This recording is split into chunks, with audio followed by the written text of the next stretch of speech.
Agradecer ao Alexandre pelos 2 domingos aí, pela força, pela ajuda. Foi muito bom poder ter a certeza de que estava tudo bem entregue. E eu sei que ele transmitiu de Deus a palavra para a igreja, o que a igreja precisa. E a gente vai hoje continuar naquele mesmo assunto, dando umas ajeitadas no pensamento e tentando entender um pouquinho do que esse desafio significa para nós, para a nossa igreja. Mas antes de entrar, eu gostaria que nós orássemos mais uma vez. Baixa sua cabeça, deixa o seu coração diante do Senhor. E a palavra não é a palavra pregada, ensinada, ela não é a palavra só para a igreja, ela é a palavra para você, é a palavra para mim.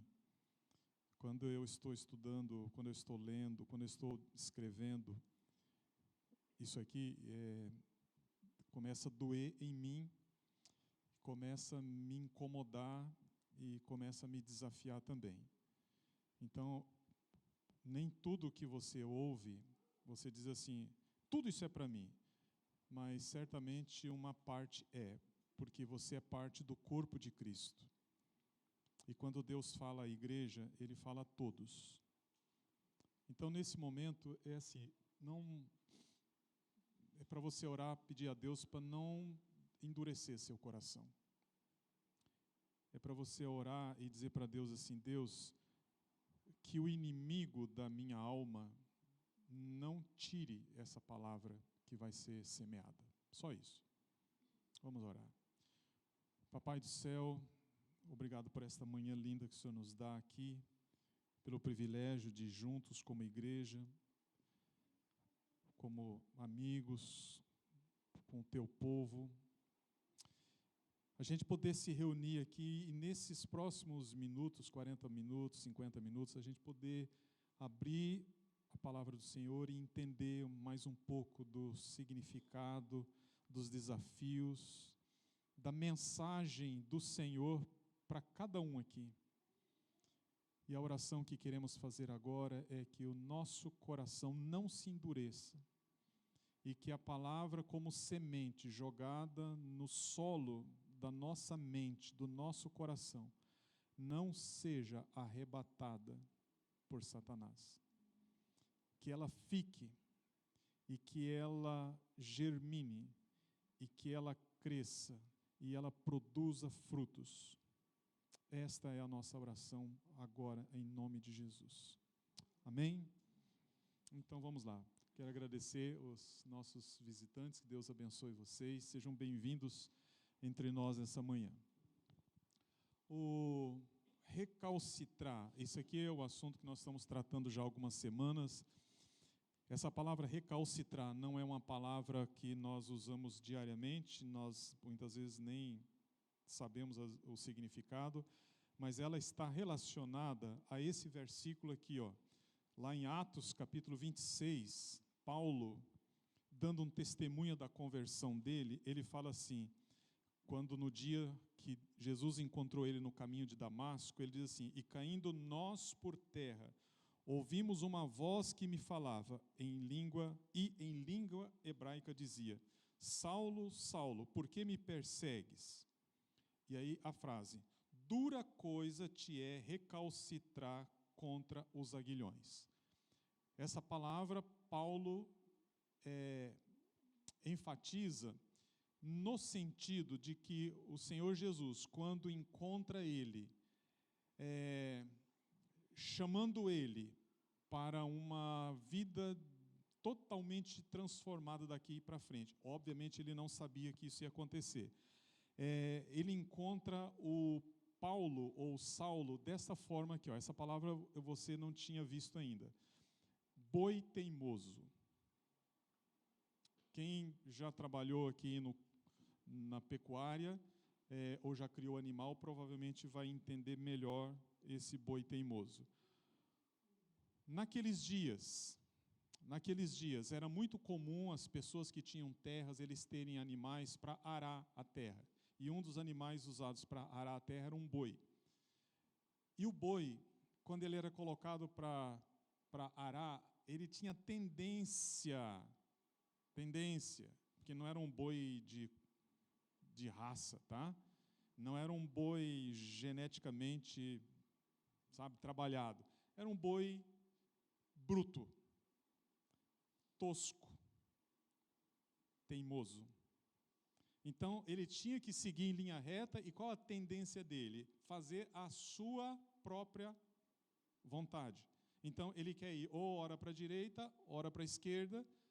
Ele não tem muito gosto em fazer a vontade do seu Senhor. Então, quando Paulo diz a palavra aguilhão, ele está se referindo a uma vara de ferro pontiaguda, inclusive tinha lá na frente uma curvinha como se fosse um gancho, além da ponta, uma outra parecida com anzol, um gancho, em que esse homem que está conduzindo o animal, ele cutuca para que ele não se desvie, nem para a direita, nem para a esquerda. Ou seja, esse aguilhão comprido, ele é para direcionar o animal, ele é para direcionar o boi na linha, manter ele na reta, manter ele fazendo a coisa certa. Qual o problema aí do boi teimoso? É que ele não gosta de ser corrigido, ele não gosta de ser instruído, ele não gosta de ser cutucado, ele não gosta de ser colocado na reta, no caminho, na linha. Ele quer fazer a sua vontade. E aí, quando ele é cutucado, o que ele faz em seguida? Ele dá coice, ele esperneia, talvez a palavra mais correta aqui seria esperneia, né? Se ele está de frente, ele vai reagir também. E aí, a palavra que Paulo diz assim, Jesus dizendo para ele assim, Saulo, dura coisa te é recalcitrar contra os aguilhões. Por quê? Porque quanto mais você repele a direção, a instrução, o guia, mais você se machuca. A gente podia parar nisso aqui agora e a gente podia ir embora pensando em quantas vezes na nossa vida cristã é exatamente assim que acontece. Exatamente assim que acontece. Há uma direção de Deus para as nossas vidas, há um cuidado de Deus às nossas vidas, há uma cerca de proteção de Deus à nossa volta, há um zelo de Deus para conosco, há um cuidado do Pai para com seu Filho. Mas, assim como nossas crianças, quando os pais querem direcionar, querem instruir, querem corrigir, elas se revoltam, se rebelam, e algumas vezes agarra a nossa mão, e tem aqueles mais afoitos que chega a morder a mão, né? Não tem aquelas crianças que chutam a canela do pai, ou tentam chutar a canela do pai, porque o pai está dizendo não, porque a mãe está dizendo não, porque o mais velho está dizendo não, e ele fica bravo, e ele fica nervoso, e ele fica, sabe? A minha mãe conta, né, do meu irmão pequeno, que ele, pequenininho, ele virava as mãos assim, né, o Samuel, ele virava as mãos para dentro e dizia assim, eu estou nervoso. E eu estou nervoso. Nervoso por quê? Porque a senhora está falando e eu não quero fazer, e assim cada um de nós. Eu estou nervoso, Deus, eu estou bravo, eu não gosto. E quando cresce, ele já não fala mais como criança, ele já fala mais como um homem que está reivindicando todos os seus direitos. E aí esse mesmo, ele chega para Deus e diz assim, eu não gosto que o Senhor me cutuque, eu não gosto que o Senhor me corrija, eu não gosto. E aí ele vai espernear, ele vai se machucar com os aguilhões. Boi teimoso. Quantas vezes na nossa vida cristã nós agimos exatamente desta maneira? Eu não sei, a lista que eu comecei a fazer é uma lista grande. Hoje a gente vai provavelmente ficar numa só, mas é uma lista grande de situações em que talvez você esteja machucado, exatamente por dar coice no aguilhão. E daí, gente, é cada um com Deus, tá? Cada um com o papai, conversa com ele, resolve esse negócio com ele, porque o máximo que eu posso fazer aqui é trazer essa explicação, porque quem tem que tratar de verdade o assunto é você e Deus. Essa frase foi trabalhada aqui também, que diz assim: quando nós decidimos entregar essa situação para Deus, significa renúncia. Quando nós Paulo, mais tarde, ele vai, apóstolo Paulo, tá? Mais lá na frente, durante as vezes que ele está escrevendo as cartas, ele vai resolver esse negócio aqui. Ele não vai ter crise nenhuma, ele não teve crise na sua vida pessoal, ministerial, com relação àquilo que aconteceu lá no caminho de Damasco. O próprio Deus, olha, aguenta isso, tá? O próprio Deus chamou ele em espírito, não carne e sangue, chamou ele em espírito e abriu como se fosse um mapa.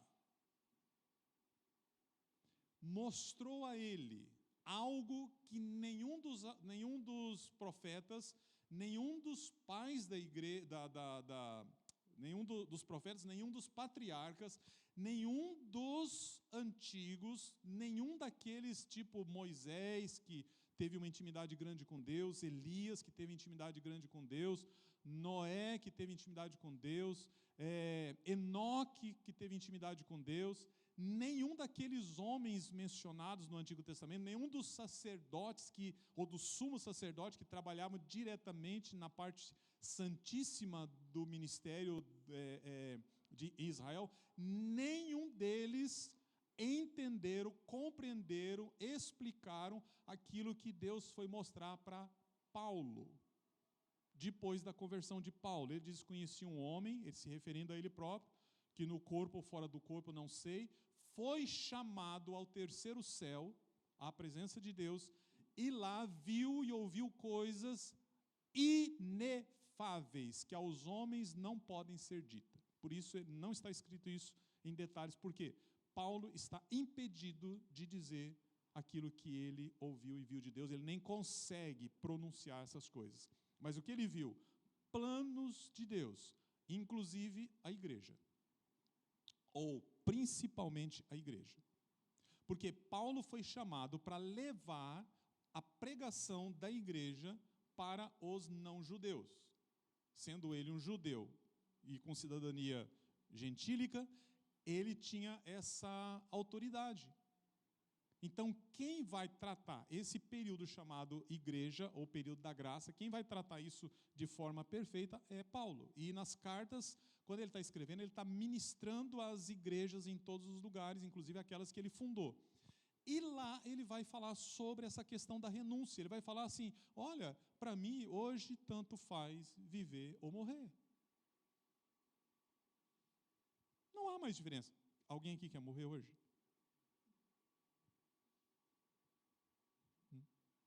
Eu não estou querendo, não.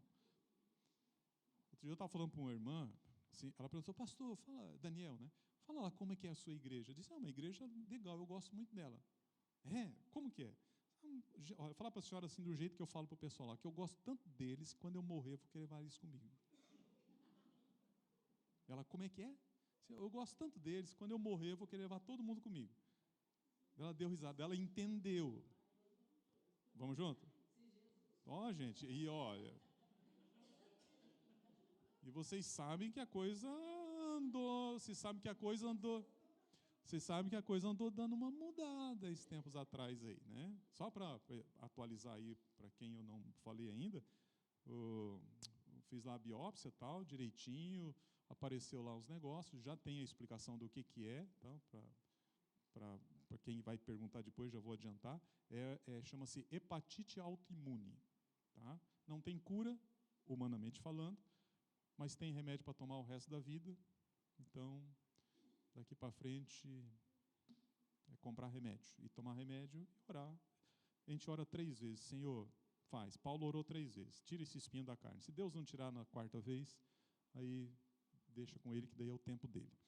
Então, estou em tratamento, tomando uma dose cavalar de corticoide, depois já comecei um outro remédio e tal, então daqui para frente assim, tem as minhas reações, de vez em quando muda, final do dia eu fico assim, falando, parece que eu estou morrendo, né? Aí ele entra e você está bem? Estou bem.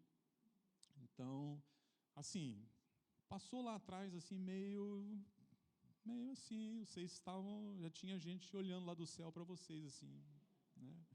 Vamos ver quantos lugares, né? Mas está tudo bem. Então, Paulo, quando ele vai falar de renúncia, ele está falando assim, eu não estou perdendo nada. Eu não estou perdendo nada. Meus irmãos, partir para uma vida entregue a Cristo não é perda. Quando Jesus chamou os discípulos para andar com ele, não chamou eles para perder. Olha para mim. Jesus chamou eles para perder. Olha para mim de novo. Jesus não chamou eles para perder. Isso é um paradoxo, né? Porque ele diz, venham comigo. Ah, não vamos não, porque nós vamos perder. Não, Jesus não chamou eles para perder. Mas quando eles estão andando com Jesus, o que eles entendem é que eles perdem. E perdem para ganhar. Então, o que você quer na sua vida? Você quer ganhar? Para ganhar vai ter que perder. Quer perder? Ganhe agora. Quer ganhar? Perde. Isso são os paradoxos da Bíblia. Jesus ensinando o primeiro é o último é o primeiro. Compreende isso? Ah, mas esse negócio, pastor, é meio complicado, esse negócio de renunciar. Não se preocupe em renunciar, não se preocupe com isso. Por quê? Porque não é perder, é trocar o temporário pelo aquilo que vem, por aquilo que é eterno. Então, quando nós estamos tratando disso aqui, estamos tratando de renúncia, estamos tratando de desafios, estamos falando daquilo da nossa vida, que não é legal viver como um boi teimoso, não é legal ficar chutando o aguilhão, não é legal ficar coiceando agulha de ferro, não é legal ficar brigando com Deus, não é legal ficar questionando aquilo que é da mente de Deus. Então veja comigo algo que a gente já viu aqui também, que é a respeito dos discípulos. Isso aqui eu passei outro dia, mas daí eu resolvi ajeitar melhor ali. O discípulo de Jesus, a gente pode dizer que são pelo menos 4 tipos. Tá? Um deles é aquele que acha que é, o outro é o escutador de história, o terceiro é o imitador de Jesus. Então, guarda isso por enquanto. Discípulo é alguém que não apenas ouve os ensinamentos de Jesus, mas também busca viver de acordo com eles, busca imitá-lo na sua vida. Aí você tem aquele cristão que diz assim, tá, eu sou discípulo de Jesus, mas quando ele é colocado diante do verdadeiro discípulo, ele não é. Ele acha que ele é, mas ele não é. Eu vi um número antes de ontem, de que no Brasil, o número de, olha esse número, o número de evangélicos seria já beirando assim 48 milhões, numa população de 217, se não estou enganado.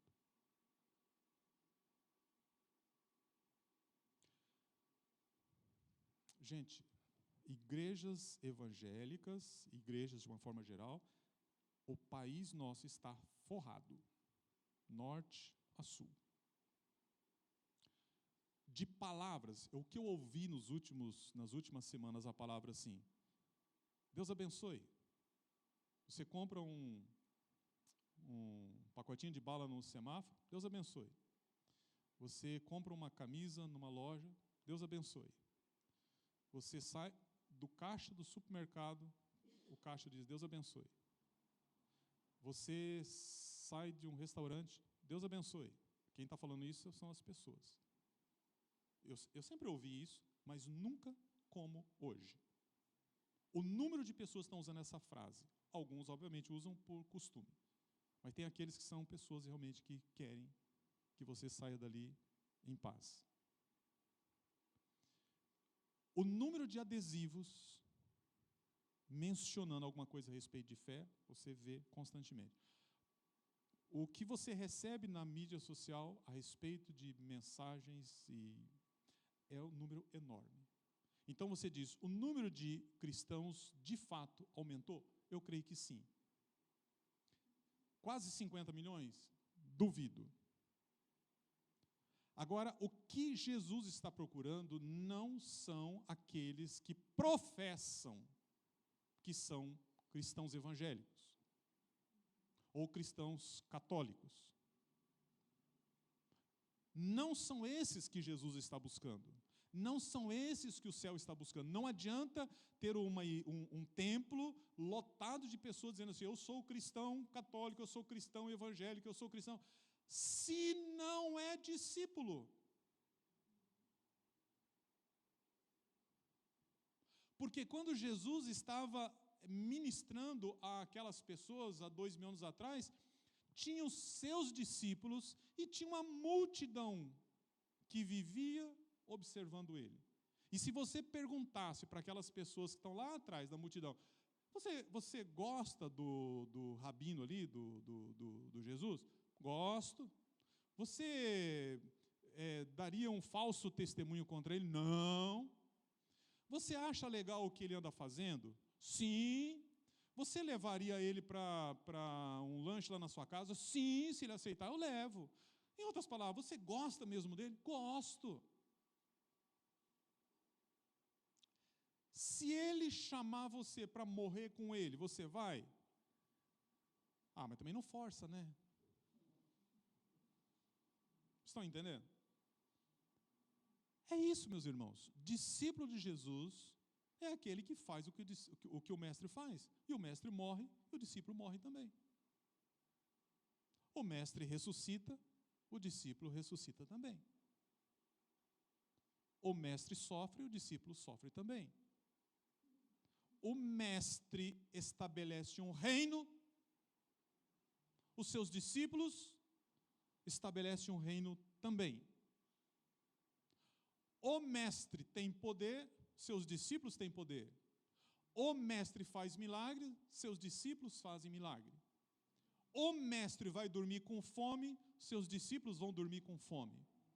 O mestre não tem onde reclinar a cabeça essa noite, os discípulos também não têm onde reclinar a cabeça essa noite. Por quê? Porque nem o mestre, nem os discípulos são da terra. Não são daqui. Então, discípulo não é aquele que acha que é, mas aquele que de fato é. O outro é o tipo escutador de história, é aquele que gosta só de ouvir histórias triunfalistas de preferência.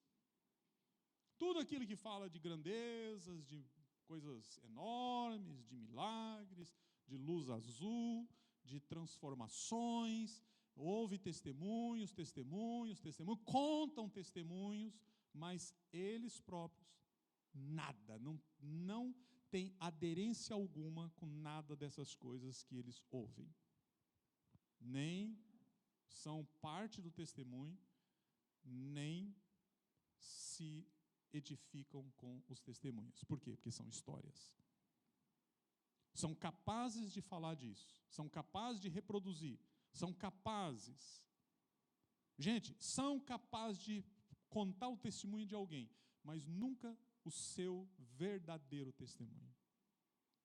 Contadores de histórias, ouvidores de histórias, mas nada além disso.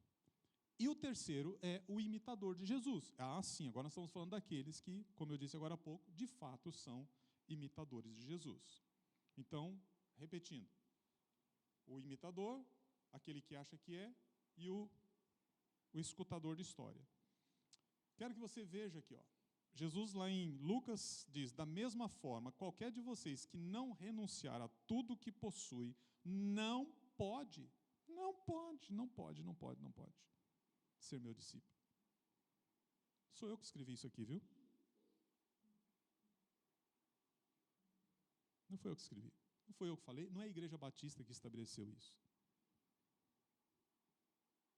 Se você perguntar para mim assim, honestamente, Daniel, fala aí, verdade, o que você acha disso? Eu acho que isso aqui não devia estar na Bíblia. Porque é pesado, não é? É ou não é pesado? Por mim, eu tiraria esse negócio aqui, porque ele fica mais leve. Agora, isso eu não posso fazer. Nem você pode fazer. E outra coisa, não adianta querer dar coice no aguilhão. Vai se machucar. Vai se machucar. Porque o Senhor Jesus acha, e ele concorda, que esse é o jeito certo de você ser discípulo. É renunciando. Porque se eu não renunciar, não dá para seguir Ele. Da mesma forma, qualquer de vocês que não renunciar a tudo que possui, não dá para ser metade? 25%, um quarto só. Tudo que possui, não pode ser meu discípulo. Aí ele fala, o sal é bom, mas se ele perder o sabor, vira o quê? Areia. Não serve nem para o solo, nem para adubo. É jogado fora. Areia mesmo. Aquele que tem ouvidos para ouvir? Você tem? Vocês têm ouvidos para ouvir?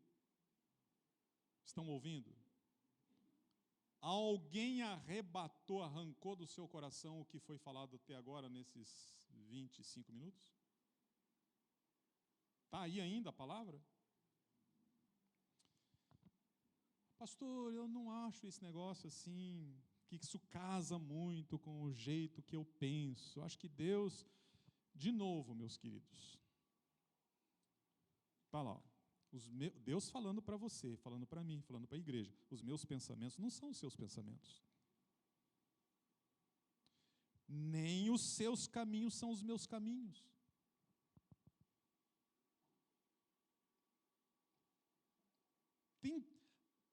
Tem dúvidas sobre o significado disso?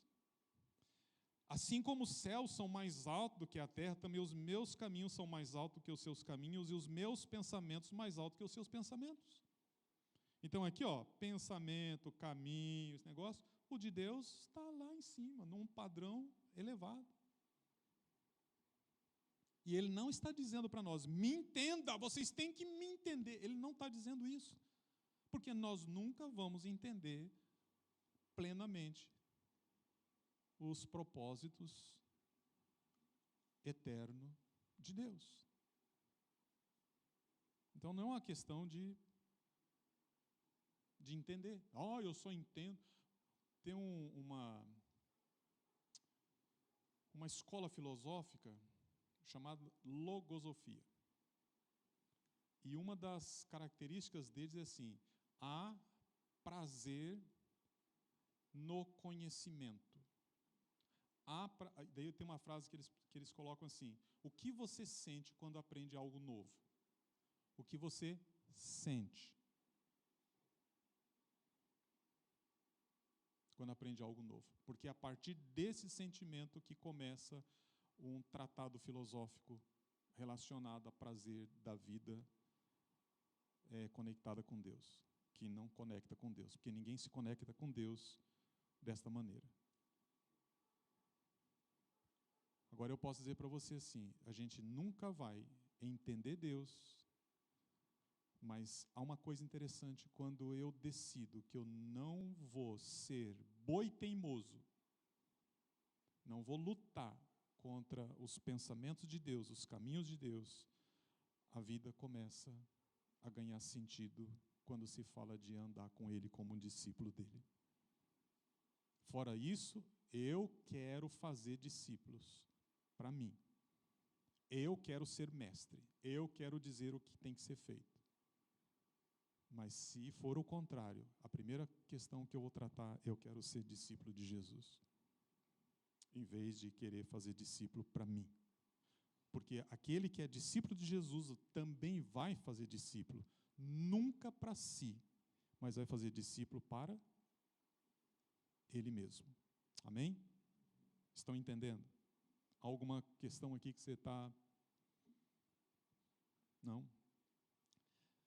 Agora, eu preciso passar aqui pela carinha feia.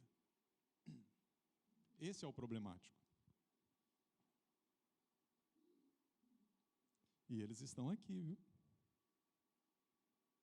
Você atravessa a rua, eles estão ali, nossos irmãos aqui do lado. Ali também tem. Você sobe a rua, vira, tem mais uma igreja ali, também tem. Aqui atrás tem gente morando, também tem. Outro lado da cidade também tem. O mundo inteiro cheio de discípulos decepcionados. Eu ouvi uma esses dias que eu fiquei bem triste. Uma história que eu conheço, longa. Uma igreja bem pequenininha. Ela se reuniu e aí o pastor, assim, no momento de... Puxa vida, ele não fez nada errado, mas ele levantou um assunto na hora da assembleia, na assembleia da igreja, que é um lugar que você pode fazer isso. Ele levantou um assunto lá, e um indivíduo se levantou e disse: por que o pastor está falando isso, ou o pastor presidente, ele está falando isso na assembleia? Ele não falou isso comigo antes, ele tinha que ter falado isso comigo antes.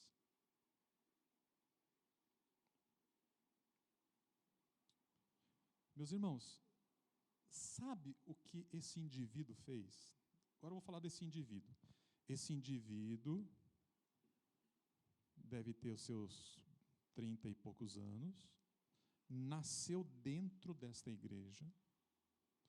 O pai, um senhor de 70 e poucos anos, nasceu dentro da igreja dele. A família toda cresceu dentro dessa igreja. Os avós dentro dessa igreja.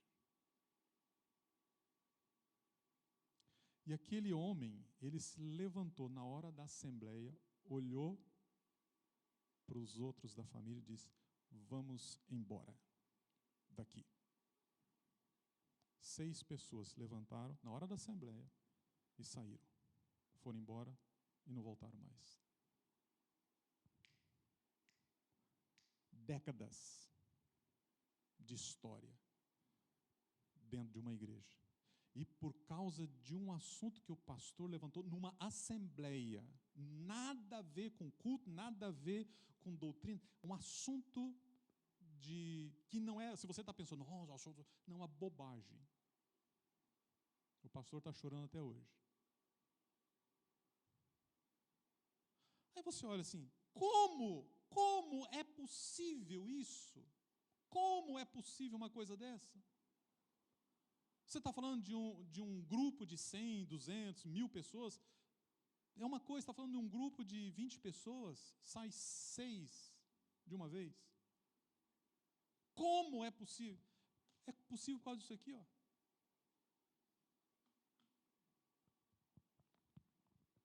Por quê? Essa decisão dessa pessoa de levantar e tirar a família toda, é a decisão de um discípulo, ou acha que é, se foi algum dia, que vive numa profunda decepção. Obviamente nega. Vive numa profunda decepção. Esse é um indivíduo que é capaz de pregar, aliás, acho que ele fazia isso na igreja. Ele é capaz de falar sobre discipulado, ele é capaz de ensinar, ele é capaz de contar história, ele é capaz de escutar história, mas não é capaz de imitar Jesus, porque Jesus nunca aprovaria, meus irmãos, Jesus nunca aprovaria uma atitude dessa. Nunca. Nem Judas Iscariotes levantando para fazer uma bobagem, nem isso Jesus deixaria ele levantar da mesa e dizer assim: não, amigo, não faça isso. Estão entendendo o que é um discípulo decepcionado? Isso é um exemplo, tá? Você pode pegar um pacote deles aí. Olha aqui, o discípulo decepcionado, ele quer respostas para agora, nada de esperar, negócio de orar, 4 semanas orando pelos homens, Nada disso. Que dia que começa a reunião de oração para os homens? Quarta. Quarta noite mesmo já tem que melhorar. Chegou em casa, o homem já tem que estar. Resultados formatados, ou seja, os resultados que virão da minha expectativa tem que ser dentro do meu modo, meu formato. A colheita, seja lá em que grau for, tem que ser abundante. Pouca coisa não é comigo. Afinal de contas, eu sou filho do rei. E o reino no lugar da cruz. O reino dele. Isso aqui é uma característica que eu consegui encontrar do indivíduo decepcionado. Domingo que vem eu vou pegar desse slide para frente e melhoro para você a explicação sobre isso. Porque, para finalizar, hoje eu quero entrar só, porque isso aqui, gente do céu, vai dar uma encrenca.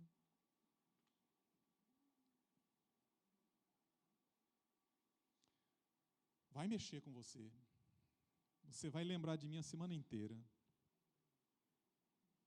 Mas agora há pouco a gente fez oração, foi para assim, Deus, não deixa o diabo tirar isso do meu coração. Não deixa esquecer. Então, eu vou só colocar aqui 4 assuntos que eu deixei previamente estabelecidos, depois a gente pode ir até 2029, 2030, mais ou menos, falando sobre isso aqui.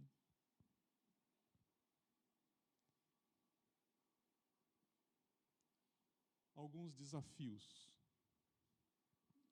para a minha, para a sua, para a vida da igreja. E eu separei esses 4 aqui, e hoje eu vou só começar a falar sobre isso. Depois nós vamos falar sobre um tal de 4º mandamento. Sabe, Gerson, o que diz lá o 4º mandamento? Já decorou os 10 mandamentos? Já? Olha que eu chamo o Gabriel para vir falar aqui, hein? Hoje eu falei para o Gabriel assim, você vai lá com o vovô lá na frente e ensinar ele? Gente, eu tenho que começar a trazer esses meninos aqui na frente, porque na nossa família tem assim, uma certa timidez que eu acho que herdaram de mim lá atrás. Porque, vocês viram, eles não estão aqui hoje, né? Mas quando eles estão aqui é uma farra, né? Só que falou de vir aqui na frente e não precisa, né? Até porque eu penso que de 4 homens, um vai ter que, no mínimo, um vai ter que levantar para ser pregador. Os outros 3 podem montar banda de louvor, mas um vai ter que pregar. Né? Então, tem que começar a trazer para começar a perder. Assim, mas você vai lá na frente e você faz oração. Então, eu vou chamar ele aqui para falar dos 10 mandamentos no teu lugar. Certo? Mas o que diz o 4º mandamento? Não sabe. Vai ter que aprender. O outro é autoridade e outra carnalidade e espiritualidade. Então vamos lá. O 4º mandamento é, olha para mim, não adianta dar coice no aguilhão. Não foi eu que escrevi os 10 mandamentos. 6 trabalha, 1 descansa. Ponto final. 6 trabalha, 1 descansa. Ponto final. Tá? Isso aqui é lá para frente. Porque hoje eu quero só começar a falar sobre isso aqui. Dinheiro. O que suga as tuas energias no dia a dia?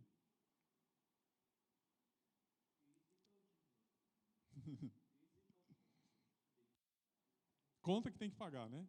Então a gente levanta de manhã, o discípulo de Jesus, ele levanta de manhã, ou não precisa levantar de manhã, de madrugada, mais tarde, sei lá, não importa a hora. A primeira coisa que esse discípulo de Jesus, ele já começa a perder energia, igual aquela bateriazinha que vai diminuindo, né, no final do dia está descarregado, ele já começa a perder energia por causa desse infeliz aqui, ó. Aí você diz, poxa pastor, mas esse assunto é um assunto que está na Bíblia?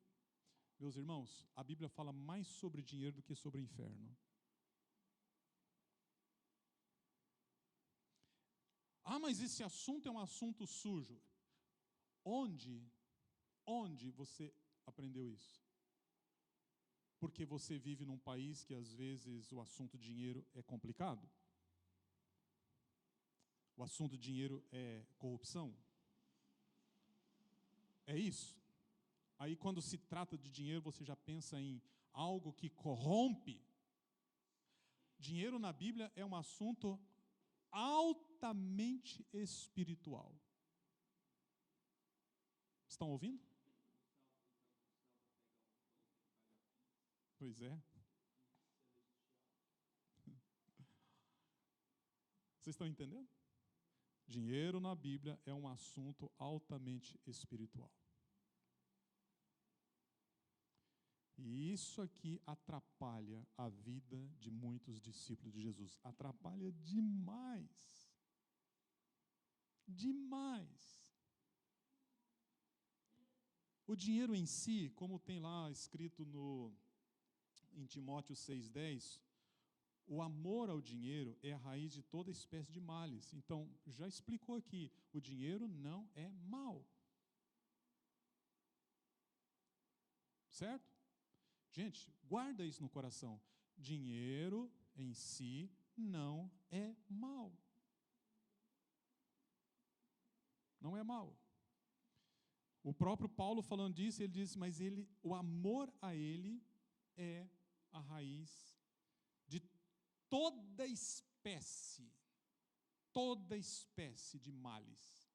Aí você fica por conta para fazer uma tabelinha, escrever os males e ver onde é que o dinheiro entra. Tá? Pega lá uma tabelinha, escreve, pode até distribuir lá para o pessoal da igreja.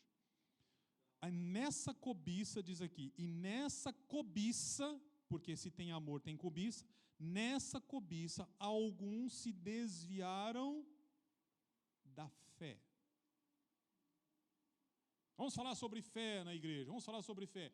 É difícil falar sobre fé quando há corações desviados por causa de dinheiro.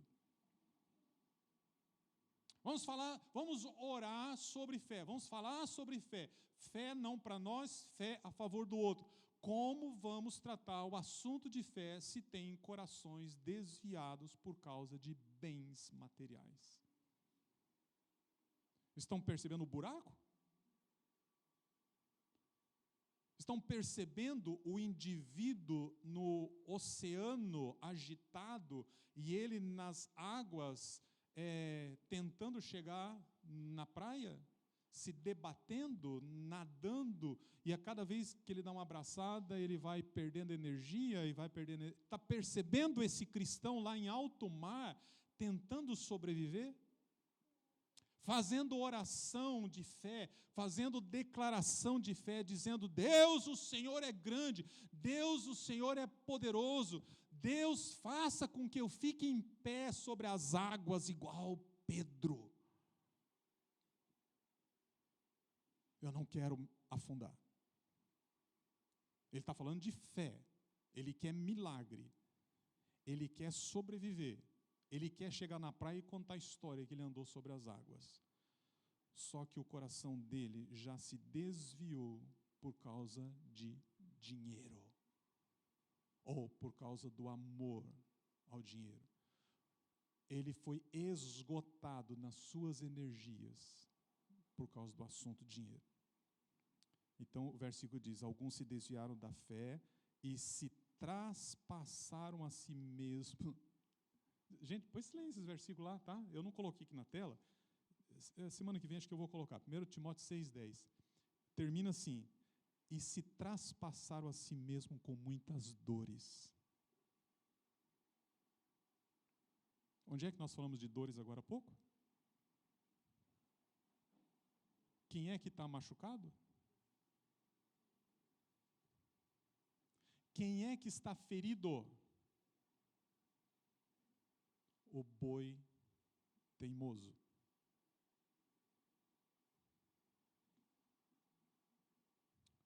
O boi teimoso.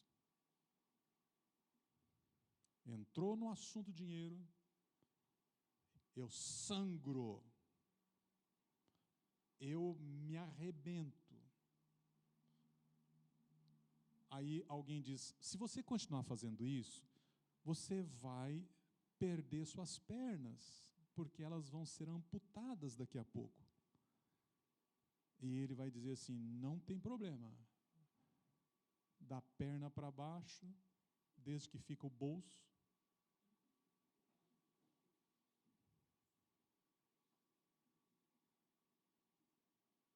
Entendeu? Aí alguém fala assim: tá, mas sem pernas você vai continuar lutando. Pelo que eu estou vendo, sem pernas você vai continuar lutando. Ele diz: eu vou continuar. Se não tem pernas, eu dou murro em ponta de aguilhão. Você vai perder seus braços. Posso até perder os braços, desde que o dinheiro esteja na conta. Esse é discípulo? Esse é o discípulo de Jesus que faz a vontade dele? Que lida bem com isso? Não fique chateado com 1 Timóteo 6,10 que eu comecei aqui, tá? Não fique triste com essa palavra dura do apóstolo Paulo falando que o amor ao dinheiro é a raiz de todos os males. Porque eu vou passar para vocês juntos aqui, e eu gostaria muito que vocês não faltassem nos próximos meses aqui, tá? Eu quero passar para você uma lista vamos ler juntos, uma lista de versículos que fala da bênção da riqueza, da alegria daquele que divide, daquele que doa. Se esse assunto aqui, ele é uma âncora que pegou no seu coração e está puxando o seu coração para baixo, nós vamos cortar essa âncora. Vamos arrebentar essa âncora, para que você fique leve e possa flutuar nesse assunto. Amém? Estão preparados para isso? Essa igreja, essas famílias que fazem parte da igreja precisam ser transformadas nessa área aqui. E aí eu tenho que fazer um meia-culpa, né? O assunto do dinheiro nunca foi um assunto que eu gostei de tratar na igreja, por uma série de razões.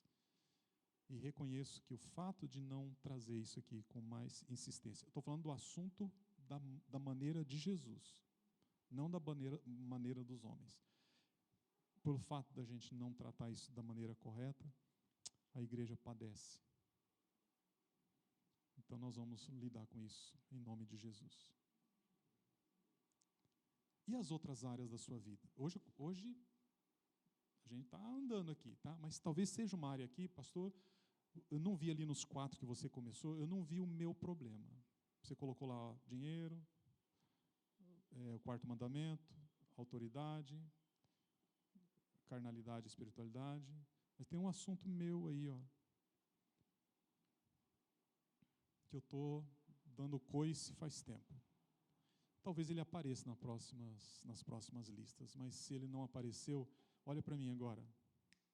Se ele não apareceu, só o fato de você lembrar dele agora é o Espírito de Deus trabalhando aí no seu coraçãozinho.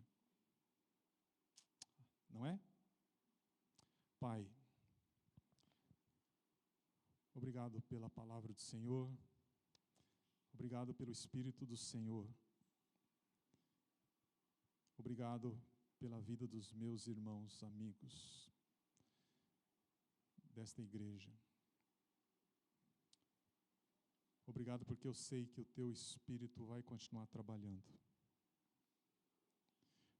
e vai continuar convencendo-nos. Não é o convencimento que parte do homem. Não é o convencimento que parte de consciência pesada, de remorso. Mas é a consciência que vem por convicção gerada pelo Espírito Santo. E que cada um aqui possa experimentar, lidar e colocar diante do Senhor cada um dos seus desafios. Leva-nos em paz agora, nesse restante de domingo. Nos dê a tua paz, que aos meus irmãos não falte nada, não tenha nada fora do lugar e não tenha nada quebrado. Em nome de Jesus. Amém. Amém, igreja? Até nosso próximo encontro.